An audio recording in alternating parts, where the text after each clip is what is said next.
I'm going to talk about a book that came out, I think, around 1905. It was called The Napoleon of Notting Hill. It was by G.K. Chesterton. G.K. Chesterton is a fairly fascinating writer for me. Not so much the actual books that he wrote, but what his writing sort of like, who it spoke to about the audience, and what it um, how he has how his work has survived. Uh, I don't know. There's a lot of little pieces about his work that I find interesting, and much of it is in the Napoleon of Notting Hill. Uh, so, quick background: G.K. Chesterton was a British writer who was extraordinarily prolific. I think he basically started writing and getting books published when he was still in college in the 1890s, and then just kept going all the way to the end of his life in the 1930s. He was a big, rotund man who was well known for carrying a sword cane and having a big, bushy mustache and a big waistcoat, and he was a well-known public figure and wrote more than 100 books. The guy he really, really churned it out. And in general, the thrust of his work is conservative. His in many senses of that word, he tends to mock the new. He tends to imply that everything of importance has already been discovered. He seems to believe in sort of a traditional culture um, that is kind of never questioned and is just carried on because it's tradition. Uh, and he also he's pretty openly pro-Catholic. I believe he did convert to Roman Catholicism. Um, One of the cultural figures in Great Britain who did that during those times, during that first part of the 20th century, which was something of a calling card of converting to Roman Catholicism. If you were a well-educated British person in that era, was something of a kind of like public symbol of your commitment to a kind of older conservative, what we might call a paleo-conservative style. Not necessarily in any kind of direct political way, just sort of in like, you're like, this is what I have chosen kind of way. I am against the modern world. I am one of those like William Buckley in the U.S., another well-known, although from another generation, another well-known Roman Catholic writer, is like, the job of conservatives to hold up their hands and scream, "Stop!" Well, G.K. Chesterton was that kind of conservative. And in 1905, this is like right after the death of Queen Victoria, when the modern age is really well advanced. Electricity, oil, telephones, moving pictures, just all of it is piling up, and there seems no real reason why it can't continue forever. The struggles of World War One are not yet there. The West's sense of itself as triumphant is still very, very strong, and so there. The question under those conditions is kind of like, what does a young educated man do? Do you join the sort of tide of modernism, of kind of discovery and change? Well, Chesterton did not. It seems likely that was a decision he made when he was still a very young man in college. Chesterton joined a sort of imaginary past. He kind of reinvented tradition to suit current needs. He did hang on to some very reasonably accurate pieces of actual historical dogma, but really what he was doing was sort of trying to invent a way for a person to be traditional in such a fast-changing world, like culturally, stylistically, in their own head. How do you be a conservative and also use a telegraph? How do you do this? So a lot of his books deal with this element of protecting traditional ethics, traditional values, from the critique and the acid tests of modernity. And Napoleon of Notting Hill has this in spades. Um, Napoleon of Notting Hill is set slightly in the future. I think it's actually set around now, like the early part of the 21st century. But that's just kind of a fictional convenience, so that he can have events happen that, maybe people will accept. It's still basically, like, in every way that it's described, it's like 1905 London. Um, but the king, they now have a figurehead king who's sort of chosen by chance from among the city councilors, and the king is this kind of whimsical dude, and he orders that everybody, all the districts of London, behave more like feudal realms, that they have, like, medieval attire and coats of arms, and that they send messages and dispatches. And this is very much Chesterton's whole bag, is this kind of faux medievalism. I don't think he really knew much about the actual medieval age. It was more like the medievalism you get from, like, picture books, or like children's picture books, and or stories, or like cheap movies. That's the kind of medievalism that he had. Is very much like, oh, we have received a dispatch from our brother, the Lord of Montrose, and that's the kind of medievalism that this king represents. But then the counselor from Notting Hill takes it seriously. He decides to take it very, very seriously, and his name's Adam Wayne, and he starts carrying, like, a sword and wearing a tabard and everything, and he refuses. This is the key element of the book that sets the conflict going. He refuses to allow development through Notting Hill. He just, like, no, it shall not be. It will not be. I do not allow it. It will not be. And the other neighborhoods, they need this, right? It's like for the good of the city as a whole. They want to pay him all this money. He refuses. He will not let Notting Hill be spoiled by their development. It has a very this book has a very, like, Tolkien vibe. Tolkien also, I feel, had some of this kind of, like, kind of a deep cultural conservatism, not grounded in any, like, real specific counter ideology. Just like, I don't like modern stuff.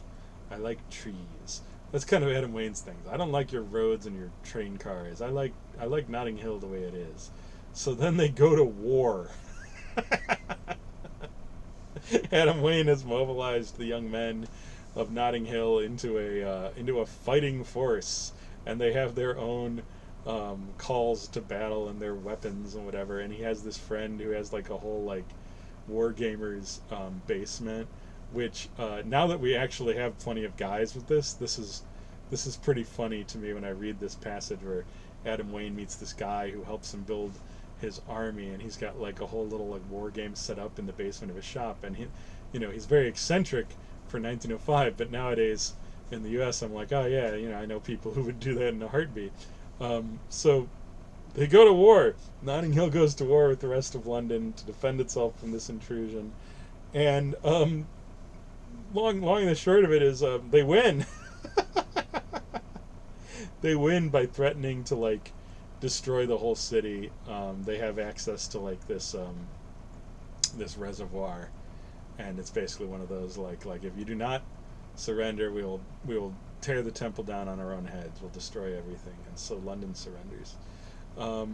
The book, I just made it sound way more straightforward than it really is. It's all over the map. It has pieces here and there that don't fit anywhere.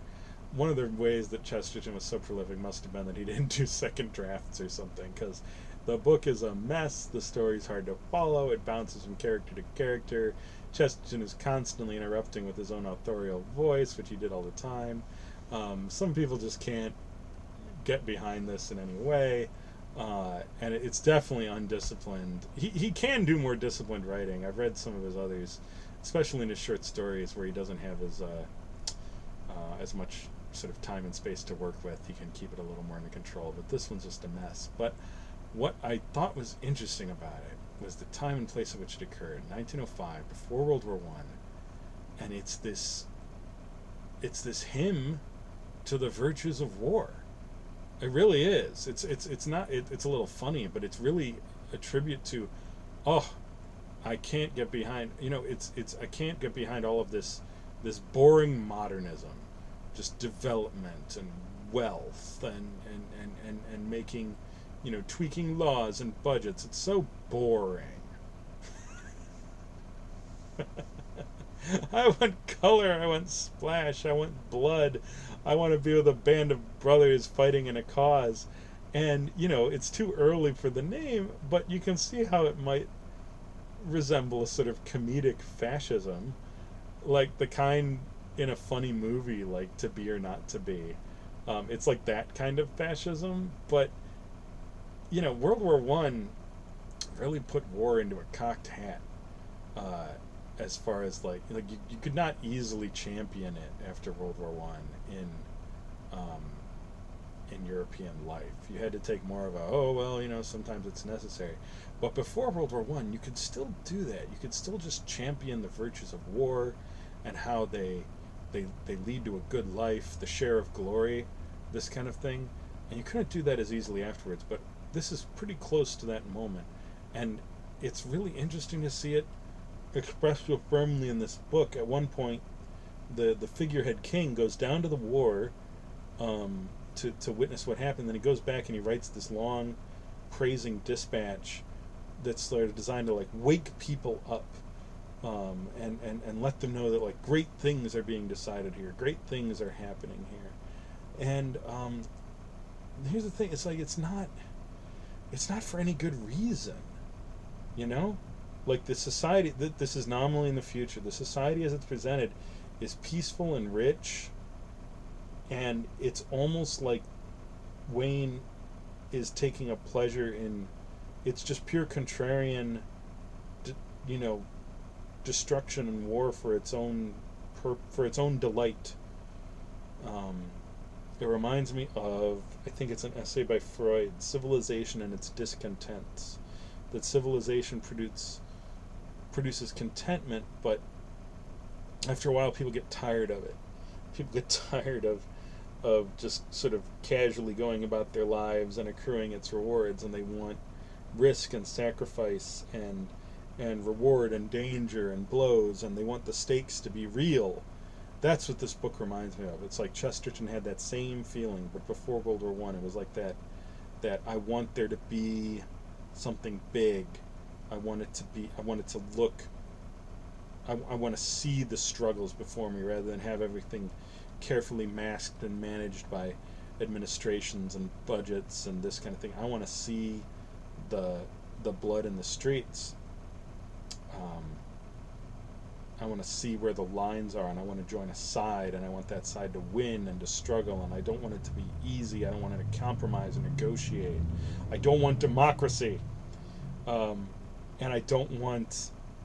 I don't want it to be. I don't want industrial war. Like this kind of war is like, waving pikes and swords around in an alley and saying "tally ho," and he doesn't describe it too deeply, but he clearly doesn't want mechanized industrial war either, because that wouldn't be his thing. Like, I want to go back to the days where villages would quarrel and come to blows over who owned a particular chunk of a river, and then the king would send his knights in and they would sort it out, but you would hold on to that enmity for the rest of your lives, like that kind of thing. That's kind of what he wants, and I wonder sometimes about whether this sort of market-driven utopia that so much of our modern Western society seems aimed at creating is really going to suit a lot of the people they expect to live within it. Because if there's one thing I think it's fair to say, especially after World War II, in Europe and in the U.S., is there has been a general discouragement of violence, period. Just all forms of violence have getting a bit of the side eye. Not by everybody, not all the time, and there are degrees, but in general, it's like we want to take violence off the table. And now that we have all these gruesome, efficient automatic death machines, we should be able to. But a lot of people got a lot out of violence. And in terms of like interest in their lone life, not necessarily lethal violence, but it was like a part of the world that they always expected to have to negotiate, that they always expected to confront. And to see it taken off the table, to them, is very decentering and off-putting, and difficult for them to understand why that should happen. And if the world of and the motives of the people in Napoleon on Hill that I've just described doesn't seem to connect up with anything going on right now, just look at the Capitol coup. Or any of these other kind of not quite rebellion performances, like the guys who carried their guns through the Michigan State House back in 2020, or the guys who occupied that bird refuge. There in the U.S., there definitely seems to be a demand for the performance of war, the imagery and the style, and especially the language of warfare and belligerents and enemies and so on. And without that, people will invent it, like the way that the King and Adam Wayne invented one in the Napoleon of Notting Hill. More to say about G.K. Chesterton and some more of these, as well as some of his contemporaries. That whole cultural world of England from about 1900 to World War II is fascinating, and there's so many figures in it who are whose work rings bells for me with what's going on today. So yeah,